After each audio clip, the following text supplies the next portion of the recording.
Oh, It has gotcha. something to do with it. All right, you can start it. I'm sorry. Welcome to Fact Checking 101. This is Gigi, and today's episode is all about how to start a business with our special guest, no other than Tim the Motivator, aka Tim Simpson. So, we're going to start off with you basically introducing yourself and telling us a little bit about yourself and transitioning over into explaining what entrepreneurship is. Absolutely. And thanks for having me. All Mhm. right. For starters, I am a serial entrepreneur. I'm an author, a business coach, and basically, I've been starting businesses since I was 8. I started my first business at 8, second one at 10, third one at 12. So Okay. pretty much before I was 13, I was a serial entrepreneur. Now, from age 19 to my early 30s, I basically started 11 different businesses. I had 2 restaurants, 2 tire shops, 4 cleaning companies, a digital marketing company, a lawn care service that I bought out of the Carolina Trader. Um, what else I have? A few internet ventures. So I've basically been doing a lot of different businesses. So I basically evolved into a business coach and consultant. So now I help other people start their business. Now, Awesome. with my definition of entrepreneurship or what Hmm. is an entrepreneur, I basically make it to where anyone could monetize their time, talent, knowledge, or skills. So my definition of an entrepreneur is basically anyone who creates an income earning opportunity for themselves. All right. So anyone who creates an income earning opportunity for themselves is an entrepreneur. And I'll give you an example. So I just say if I'm a comedian, all right, I sell jokes, right? So I Hmm. can't you can't go to the comedy house for free. So my product basically would be jokes, right? My service would be stand up. So that makes comedians entrepreneurs. All right, even with athletes, a lot of people don't look at athletes as entrepreneurs, but I do. All right, with athletes, they train their body, they work out, they study plays, and then they market their body and their talent and their skill to teams, and the teams cut a check. So once again, they're creating an income earning opportunity for themselves. So that makes them an entrepreneur. Okay. Yeah. So the next step, like tell us the first step as far as like how to start your business. All right. Now I usually start everybody, and I do this myself, with a business plan. Now, Okay. you don't necessarily have to have a 20, 50-page business plan unless you're trying to get a business loan from a bank, which is kind of hard to get, or you're doing it for a grant or an investor. All right. So I usually start like everybody off with a business plan. And it's really short. Like I focus on 5 W's, 1 H: who, what, when, where, why, and how. Now, I do have a business plan creation course where it basically walks you through the 5 W's, 1 H. And within that plan, you get your vision statement, your mission statement. You also get your marketing plan, your financial plan. Like, so pretty much all the components of a business plan I have packaged within that 5 W's and 1 H. So I would start with your business plan because just say I wrote my original business plan for my LLC in 2002. And from 2002 to now, it basically spawned 11 different businesses, and it helped me make over $2 million. Oh, awesome, awesome. So my question, I'm sure everyone else wants to know, how do you legalize, excuse me, your operation? Okay, good question. Now, as far as making your business legal, of course, you want to start with your tax ID number. Or now, I'm going to say 2 different phrases, and they can be used interchangeable. Sorry, you got a tax ID number and you got an EIN number. Basically, it's the same thing when it comes to the federal and state government. So Hmm. I just say in my business plan creation course, I have a link to where you can get your tax ID number from. So now, don't ever pay for a tax ID number. I've heard a lot of people saying, "Oh well, I paid 150, or does it cost?" It's totally free, and you can actually just go to irs.gov and get your free tax ID number, because it's how they, basically track your income. So once you got your tax ID number, you know, next thing you want to do is basically get a business license. All right. Once you get your business license, they're going to ask for vital information like your tax ID number. And then from there is just basic information like your address, name of your company. They'll ask you your legal structure, which I think we'll get into next. And so it's real basic information, really easy to fill out. But that's how you legalize your business on paper. Okay.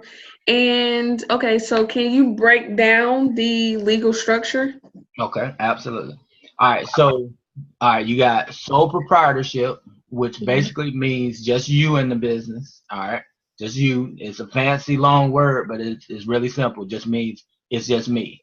All right. Now, when you do a sole proprietorship, you actually have um, the opportunity to either use your social security number as your tax ID number, or you can actually, apply for a tax ID number. Then you have partnership. Like most popular partnership is called limited partnership. All right, and that just means it's me and somebody else in this venture. In that case, you would actually get a tax ID number versus using your social security number. So you wouldn't even use that as an option. All right, and Uh-huh. then the third and most popular legal structure is limited liability company. All right, now it sounds like a big word, but all it is basically a piece of paperwork saying you have a separate entity in which if you was to get sued, basically it would be the assets of the limited liability company versus your personal assets. So it's Okay. not, and you can actually register your LLC with the Secretary of State, like whatever state you live in, you can go to the Secretary of State and do it yourself. It usually costs around $100 to $115. I know here in South Carolina, that's all it is. Or you can do it online. Like you got companies like LegalZoom, and then the company I did mine with was a company called inknow.com, Uh-huh. which I basically just filled out my paperwork, paid my money, then they registered me for the secretary with the Secretary of State, and then they sent me like my articles of incorporation, articles of organization, like all your different technical paperwork, which just means, hey, I'm established on this date. These are the board of directors, if you have any. These are the partners, if you have any. These are the shares of ownership each partner or investor owns. So that's pretty much it. Okay. And so would you recommend, I know you talked about you can either use your social security card, I mean your number or the tax ID number. Which one do you recommend? Okay, now if you got partners, definitely a LLC, or if you're in a riskier business, like say for instance, I had 4 cleaning companies and 2 tire shops. All right, Mm-hmm. all of them were under my LLC. That way, if I had somebody that wanted to sue me for whatever reason, it would be on the company versus me. Now, if it's just me and I was looking to do a quick start and it was a low risk business, I would, probably just use my social security number. Because what Uh-huh. happens is when you file your taxes, either way, you end up using your social security number at some point when you do your Schedule C, because they say you're gonna have your business taxes and your personal taxes, and then your tax preparer is gonna fill out a form called a Schedule C, where you basically write, you have all the money you made from your business plus your personal, and then they basically file it from there. Okay, okay. So how do you get to the point where you can start accepting payments? Okay. Now, for starters, after you get your tax ID number, then you get your business license. The next thing you want to do is get your business bank account. All right. Okay. And you'll basically just take your business license with you and your driver's license or state ID. And then you go to the bank, whoever you deal with, if it's a good, fair bank, and you just tell them, hey, look, I want to open a business bank account. Usually it's anywhere between $25 $50 to open it. They'll ask you for your business license and your personal ID, and then you give them the opening deposit. And then what'll happen is you'll have a business account with your business name on there. Now I tell people for tax purposes and to keep up with your deductions, just get a business debit card. That way, anything you do with your business, just swipe your card. So that means gas is a tax deduction. So that means when you get gas, if you're going back and forth to a meeting or to get supplies, anything dealing with your business, swipe the card. If you go to business lunches, dinners, meetings, out of town, use your business card, because you don't have to keep up with your receipts. You can just go back to the bank and say, hey, That look, makes sense. let me get 60 days statement, 90-day statement, and it'll have all the deductions that you done swiped on your card. So Okay. most people don't understand, like, you can actually write off like your cell phone bill.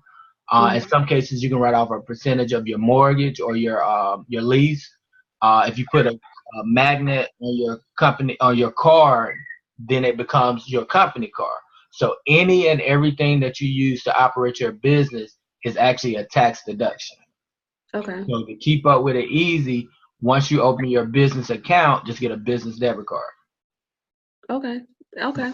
That sounds good. So how do you go about financing your business?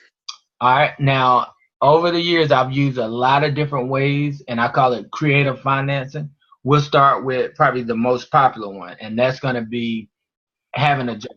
So I just say if you had a job, then all right, if you use the income from your job to finance your business, I call it working capital, meaning you working and you're investing in the capital to jumpstart your business. All right. Now that's one way. I've also started a business using my GI Bill. When I was a sophomore at the University of South Carolina, I used to get maybe $500 to $700 a month from the Army for my GI Bill. Guess what? I used that money to invest in a restaurant, to invest in a cleaning franchise, to invest in a lawn care service. Mm-hmm. That's another way. I've also used a payday loan. I've got an online payday loan. Got the money, invested in my business, pay the loan. All right, too easy. I've used income tax money to buy companies. I've rarely used friends and family, but there was a time like my mom, I think she gave me $1,500 to invest in a cleaning franchise in Greenville. I've had a few personal friends that went in on ventures and they invested money. So those are like four popular ways that you can use to basically come up with the startup capital for your business. Okay. And you just mentioned capital, and that leads me to my next question. How do you capitalize further? Okay. Now, when it comes to monetizing your business, it depends on the business you're in. It's a lot of different ways, but the freest, most popular way is social media. Every day there are 2 billion people online. So to not capitalize off social media and the online market is business suicide. All right. So you got all these people around you every day. All right. You just basically find a crafty way of presenting your business or your services or your products in front of them, whether it's inbox, whether it's through organic posts, whether it's through videos, whether it's through IG. You basically want to try to engage your customer. Now, you don't want to make it salesy to where it's always I'm selling this, I'm selling this. All right, just say whatever industry you're in, you want to basically give value, meaning usable information or content. That way, they feel less like they're being sold to. People don't like being sold to, so you want to be strategic with your marketing and advertising. Okay. Now offline, you got different grassroots efforts, whereas you can do the traditional way. You want to pass out flyers.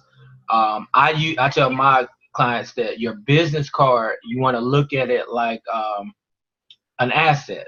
Meaning, all right, if you're advertising on the front and the back of your card, all right, just say whatever products and services you got. If you, all right, say you got 500 cards, each card is going to have a value. Meaning, if you selling $10 products or $20 services, all right, that's $30 worth of income that you can get from that potential business card. So if you pass out all 500 of your cards every week, which you can get 500 cards from Vista Print or your local print shop for probably like $20. So if you pass out 500 cards every week, then that's 500 times 30 potential dollars coming back to you. So you just do the math. 500 times 30, that's 15,000. So who wouldn't want to pass out? You see what I'm saying?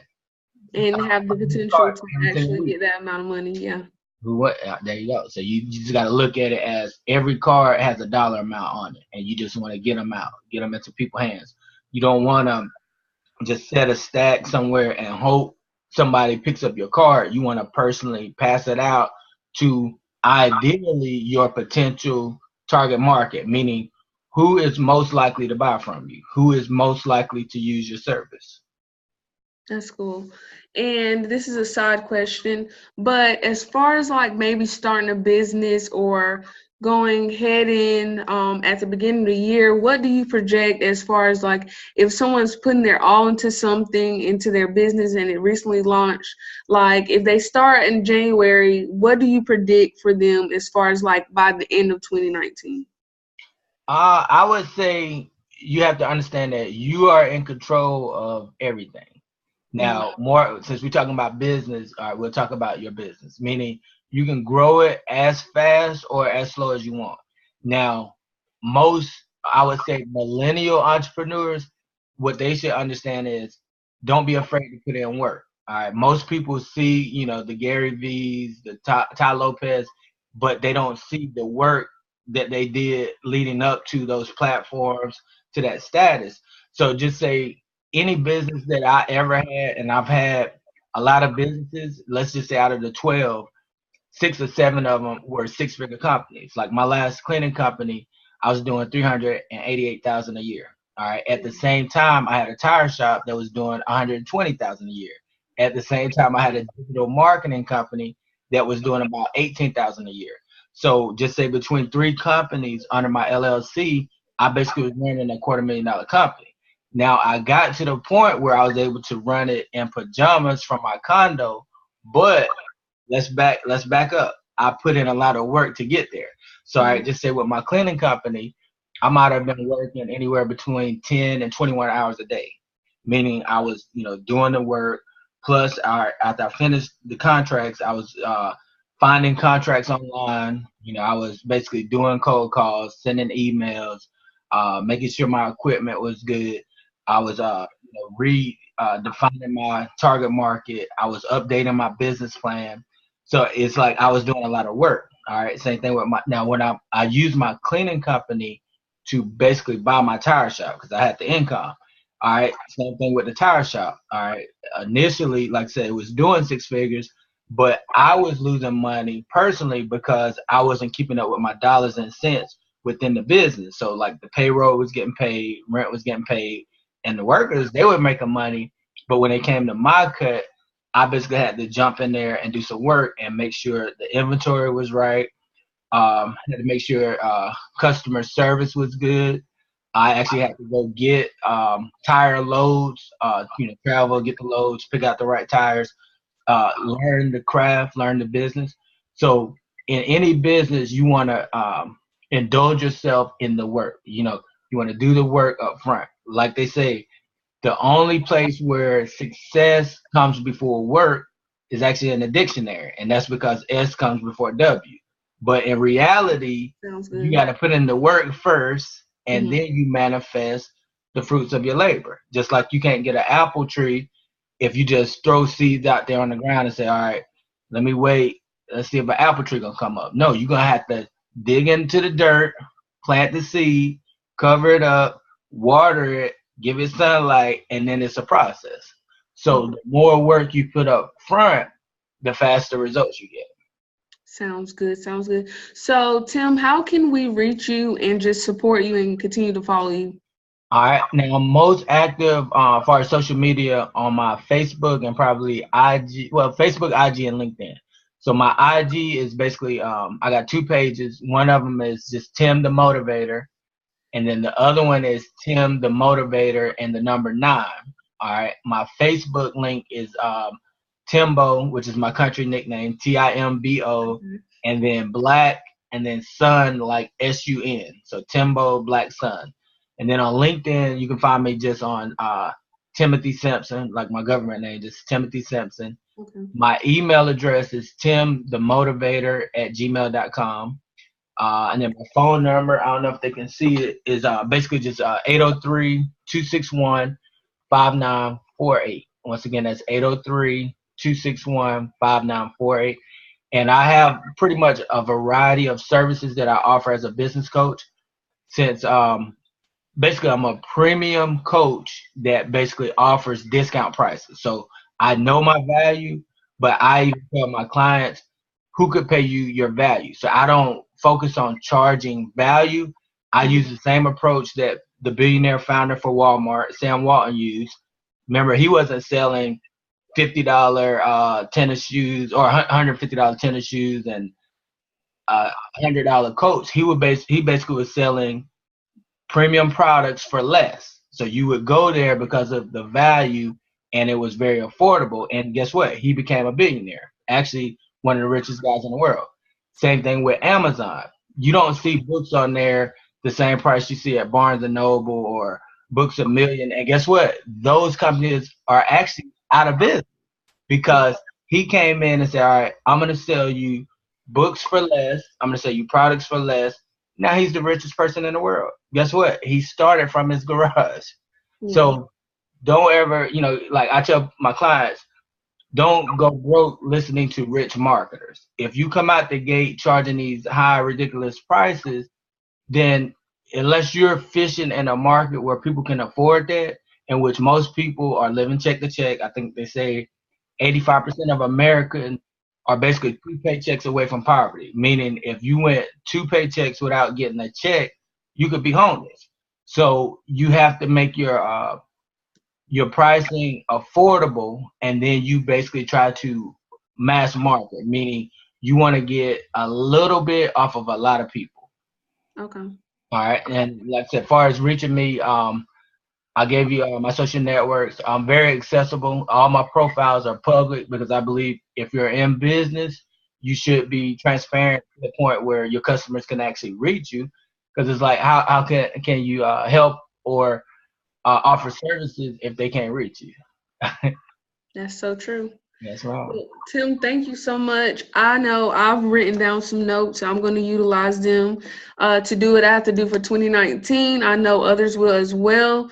Thank you again. And this is How to Start a Business with Timothy The Motivator Simpson. All right. Thank you again for having me. Thank you. All right. Bye-bye.